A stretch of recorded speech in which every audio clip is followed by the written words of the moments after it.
বন্ধুরা, বাড়িতেই যদি এত সুন্দর সমোসা বানিয়ে নেওয়া যায় তাহলে আর দোকানে কিনে খাওয়ার কোনো প্রয়োজন পড়বে না।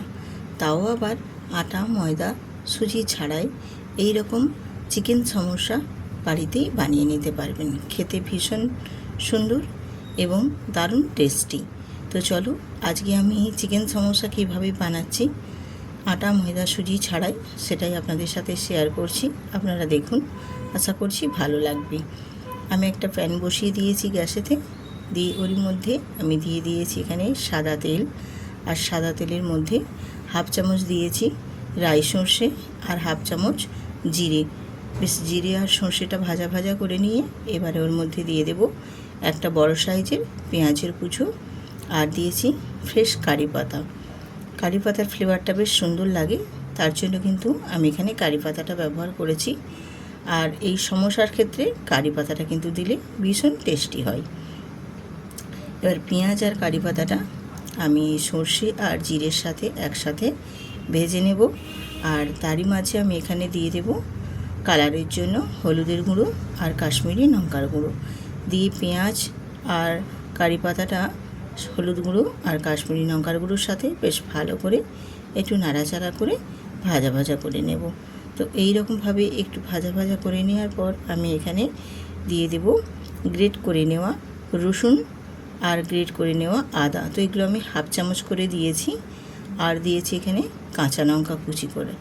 দিয়ে আবারও পেঁয়াজের সাথে বেশ ভালো করে একটু নেড়ে ভাজা ভাজা করে নেব বা একটু কষিয়ে নেব, যাতে করে আদা আর রসুনের একটা যে গন্ধ থাকে সেই গন্ধটা যাতে একেবারে চলে যায়। বেশ এই রকমভাবেই ভেজে নেব। আর এই ভাজা হয়ে গেলে এরপর এর মধ্যে অ্যাড করে দেব আমি এখানে কিছু বনলেস চিকেন। আর চিকেনটা এখানে আমি ছোটো বাটির 1 বাটি নিয়েছি। তোমরা পরিমাণটা আরেকটু বাড়াতে চাইলে বাড়িয়ে নিতে পারো। খেতে ভীষণ ভালো লাগে, এত টেস্টি হয় যে আর বাজার থেকে কোনো তেলে ভাজা বা কোনো সমোসা খেতে ইচ্ছেই একদম হবে না। এইরকমভাবে বাড়িতে বানিয়ে নিতে পারবেন, খুব সহজেই কিন্তু বানিয়ে নেওয়া যায়। আর একবার দেখলেই কিন্তু বানিয়ে নিতে পারবেন, এতটাই সুন্দর হয় আর বানানোও ভীষণ সহজ। তো চিকেনটা দিয়ে একটু নাড়াচাড়া করে নেওয়ার পর আমি এখানে স্বাদ মতো নুন দিয়ে দেব। আর দেব এখানে গোলমরিচের গুঁড়ো দেব। আর দেব আমি একটু চাট মশলা, যাতে এই সমোসার পুরের যে আমি পুরটা বানিয়ে নিচ্ছি, পুরটা খেতে ভীষণ টেস্টি হবে। একদম খুব একদম স্পাইসিভাবে হবে, খেতে ভীষণ সুন্দর লাগবে। আর এই সমোসাটা যে আমি বানিয়ে নিচ্ছি এটা কিন্তু একেবারেই আটা, ময়দা, সুজি ছাড়াই কী দিয়ে বানিয়ে নিচ্ছি সেটাও তোমাদের দেখাবো। প্রত্যেকটা স্টেপ বাই স্টেপ তোমরা ফলো করো, তাহলেই বুঝতে পারবে আমি কিভাবে বানিয়ে নিচ্ছি আর কী রকমভাবে বানিয়ে নিচ্ছি। খেতে ভীষণ ভালো লাগবে আর এটা বানানোও ভীষণ সহজ। তোমরা দেখো, আশা করছি ভীষণ ভালো লাগবে। আর যদি ভালো লেগে থাকে অবশ্যই কিন্তু বন্ধুদের সাথে শেয়ার করে দেবেন আর সাবস্ক্রাইব করে চ্যানেলটিতে একটি লাইক দিয়ে দেবেন ভিডিওটি। এরপর আমি এখানে একটা আলু 2 খণ্ড করে সেদ্ধ করে নিয়েছি। আর সেই আলুটাকে আমি এখানে একটু হাতে করে ম্যাশ করে দিচ্ছি। এরকমভাবে হাতে করে আমি ম্যাশ করে দিলাম। তোমরা চাইলে গ্রেটারে গ্রেট করেও নিতে পারো, কারণ আমার এই সমস্যার ক্ষেত্রে আলুটা একেবারে খুব পিনো দরকার নেই। একটু যেন আধোভাবে একদম ঘাটা ঘাটা যেন না হয় আর কি, একটু যেন গোটা গোটা অংশ থাকে, যেমন সমস্যার পুরটা হয় সেই রকম টাইপেরই আমি এটা বানিয়ে নেব। সেই জন্য আমি একটু হাতে করেই ম্যাশ করে করে আলুটাকে দিয়ে দিয়েছি। আমি রূপা, ব্লগস উইথ রূপা চ্যানেলে আপনাদের সবাইকে স্বাগত জানিয়ে আবার আজকে একটা নতুন সমোসার রেসিপি নিয়ে এসেছি। এই রেসিপিটি ভীষণই সুন্দর, বাড়িতে বানিয়ে নিতে পারবেন খুবই সহজে, আর খেতেও ভীষণ ভালো লাগে। বাড়িতে বানিয়ে নিলে আর বাজার থেকে কিন্তু কিনে আনার প্রয়োজন পড়বে না, ভীষণ সুন্দর হয়। একবার হলেও বাড়িতে বানিয়ে দেখবেন, ভীষণ ভালো লাগবে খেতে, এবং বাড়ির সবাই কিন্তু প্রশংসাও করবে খেয়ে। তো আমি একটা প্লেটের মধ্যে তুলে নিয়েছি, দেখো পুরটা এবার একটু ছড়িয়ে দিয়েছি ঠান্ডা হয়ে যাওয়ার জন্য। আর এদিকে আমি নিয়েছি দেখো পাঁপড়। আমি বললাম না যে আটা, ময়দা, সুজি ছাড়াই আজকে বানিয়ে নেব ভীষণ সুন্দরই একটি সমোসা। এবারে আমি সেই আটা ময়দার পরিবর্তে এখানে পাঁপড় দিয়ে বানিয়ে নেব। তো তার জন্য দেখো আমি পাঁপড় এখানে নিয়ে নিয়েছি কিছু, একটু বড় সাইজের পাঁপড়টা নিয়েছি, আর পাঁপড়টাকে আমি এখানে দুখণ্ড করে নিয়েছি। আর এই রকমভাবে আমি পুরো পাঁপড়টাকে সবগুলোকে যতগুলো আমার লাগবে সবগুলোকে এরকম দুখণ্ড করে নেব। তো খুব বেশি বড়টাও নিইনি আর খুব বেশি ছোটোটাও নিইনি, মিডিয়াম সাইজের মানে মাঝারি সাইজের যে একটা পাঁপড়ের হয় সেই পাঁপড়ের সাইজটাই আমি এখানে নিয়েছি। আর সবগুলো দেখো আমি যতগুলো লাগবে সবগুলোকে দুখণ্ড করে আমি ভেঙে নিয়েছি। আর এপাশে একটা বাটি আমি জল নিয়েছি, দিয়ে এবারে ওই জলের মধ্যে পাঁপড়গুলোকে আমি এপাশ ওপাশ একটু ডুবিয়ে ভিজিয়ে নেব। তাহলে কি বলো তো, আমি যে সমস্যাটা বানাবো সেক্ষেত্রে বানাতে ভীষণ ইজি হবে।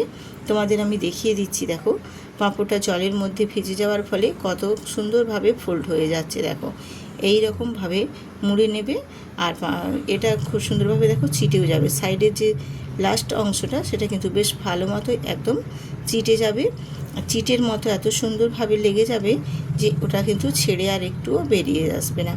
এই রকমভাবে আমি সমোসা যেরকম বানাই সেরকমভাবে আমি প্রত্যেকটাই পাঁপড়কে খুব সুন্দর করে একদম সেই পানের যেরকম খুলি মুড়ে না সেই রকম টাইপের আমি মুড়ে রেডি করে নেব।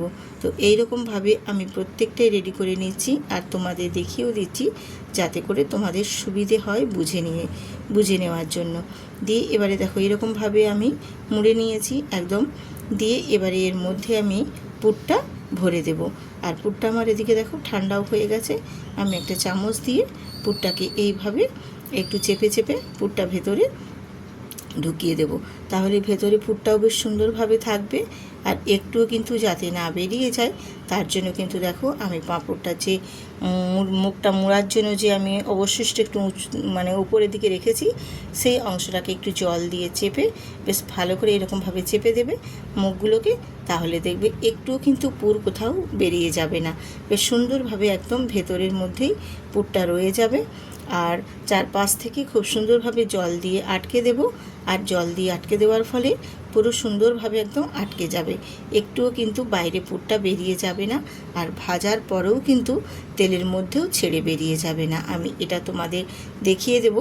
আর এই রকমভাবে তোমরা যদি প্রত্যেকটাই রেডি করে নাও তাহলে কিন্তু একটুও কিন্তু একটা পুরো বেরিয়ে যাবে না একটুও। এরপর আমি দেখো সবগুলোকে রেডি করে নিয়েছি, রেডি করে নিয়ে তারপর তোমাদের দেখিয়ে দিচ্ছি দেখো কতটা সুন্দরভাবে আমার সবগুলো রেডি হয়ে গেছে। এবারে আমি এগুলোকে ভেজে নেওয়ার জন্য চলে এলাম গ্যাসেতে। গ্যাসটা অন করে দিয়ে আমি একটা কড়াই বসিয়ে তেল দিয়ে দিয়েছি, আর তেলটা একটু মিডিয়ামে গ্যাসটাকে রেখে একটু গরম করে নেব। আর গরম যখন হয়ে যাবে তারপর আমি একদম গ্যাসটাকে লোতে রেখে দিয়ে তারপর আমি এই সমোসাগুলোকে সব ভেজে নেব। আর সমোসাগুলোকে আমি ভেজে নেওয়ার জন্য দেখো একটা দুটো যতগুলো আমার ওই তেলের মধ্যে ধরবে আমি সবগুলোই দিয়ে দেব। দিয়ে কয়েক সেকেন্ড একটা পাশ ভেজে নেওয়ার পর তারপর একটু আস্তে করে আমি উল্টে দেব। তো সঙ্গে সঙ্গে করতে যাবে না, তাহলে কিন্তু কড়াইয়ের মধ্যে চিটে যেতে পারে, আর চিটে গেলে তখন কিন্তু মানে ভেঙে যাবে, চারপাশ থেকে তখন পুরটা বেরিয়ে যাবে। যাতে না পুরটা বেরিয়ে যায় ভেঙে যায় তার জন্য কয়েক সেকেন্ড অপেক্ষা করে একটা পাশ ভেজে নেওয়ার পর আরেকটা পাশও ভেজে নেবে বেশ সুন্দর করে। আর যেহেতু এটা পাঁপড় দিয়ে বানানো সেক্ষেত্রে খুবই তাড়াতাড়ি কিন্তু ভাজা হয়ে যাবে। আর তার জন্যই কিন্তু গ্যাসের ফ্লেমটাকে একদম লোতে রেখে সুন্দর করে আস্তে আস্তে ভেজে নিতে হবে। পাঁপড় ভাজতে তো বেশিক্ষণ সময় যায় না, তেলে দেওয়া মাত্রেই কিন্তু পাঁপড়গুলো বেশ সুন্দর মুখ করে ভাজা হয়ে যায়। ঠিক এই রকমই এটাও বেশ সুন্দর করে ভাজা হয়ে যাবে। আর এই রকমভাবে আমি একটু সরিয়ে দিয়ে আরও দুটো দিয়ে দিলাম যাতে আমার তাড়াতাড়ির মধ্যে ভাজাগুলো হয়ে যায়। তো এইভাবেই উল্টে পাল্টে দুটো পাশ একটু লাল লাল করে ভেজে নেওয়ার পর তারপর ভাজা হয়ে গেলে আমি তুলে তারপর তোমাদের দেখিয়ে দেব। তো দেখো আমার মোটামুটি ভাজা হয়ে গেছে, এবারে আমি তুলে নিচ্ছি। আমার যে প্রথমে চারটা দিয়েছি সেই চারটে আমার কিন্তু ভাজা হয়ে গেছে। আমি এইগুলোকে আগে তুলে নিয়ে তারপর বাকিগুলোকেও তুলে নিব। দিয়ে বাকি আরও যে এক্সট্রা যেগুলো বানিয়ে রেখেছি সেগুলো আমি ওই তেলের মধ্যে আবারও ভেজে নেব ওই একই রকমভাবে। তো আমি এগুলো দিয়ে দিয়েছি দেখো, দিয়ে আবারও বাকিগুলোকে ভেজে নিয়ে তারপর ফিরে এসে তোমাদের দেখিয়ে দিচ্ছি যে সমোসাগুলো আমার কতটা সুন্দরভাবে হয়েছে।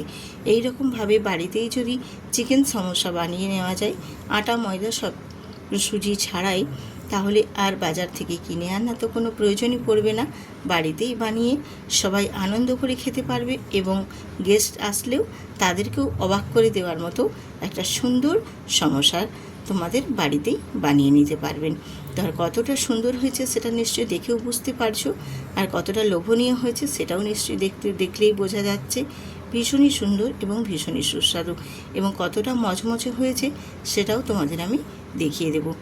এত সুন্দর, আর পাঁপড় মানেই তো একটা একদম মানে কি বলবো মুচমুচে জিনিস, আর সেই পাঁপড় দিয়ে যদি বানানো হয় এই রকম সমোসা তাহলে তো আর কথাই নয়, একদম সুন্দরভাবে মচমচা হয়ে ভাজা হয়ে যাবে, আর ভেতরে পুরো চিকেনের পুর ভরা। পুরটাও খেতে ভীষণ সুন্দর লাগবে, আর ওপর থেকে পুরো একদম পাঁপড়ের চারপাশ থেকে মোড়া, খুবই মানে একদম ভালো। যেটা আমাদের আটা ময়দা খেলে শরীরের পক্ষে ক্ষতি হতে পারে, এটা সেটা হবে না। আর কতটা মুচমুচে হয়েছে সে আওয়াজটাও আমি তোমাদের দেখিয়ে দিচ্ছি। এই রকমভাবে বন্ধুরা বানিয়ে নেবেন, খেতে ভীষণ ভালো লাগে। আর যদি ভালো লেগে থাকে তাহলে কিন্তু অবশ্যই বন্ধুদের সাথে শেয়ার করে ভিডিওটিতে একটি লাইক দেবেন, আর নতুন নতুন বন্ধুরা সাবস্ক্রাইব করে পাশে থাকবেন। আজ এখানে আবার আসবো আরেকটা ভিডিও নিয়ে।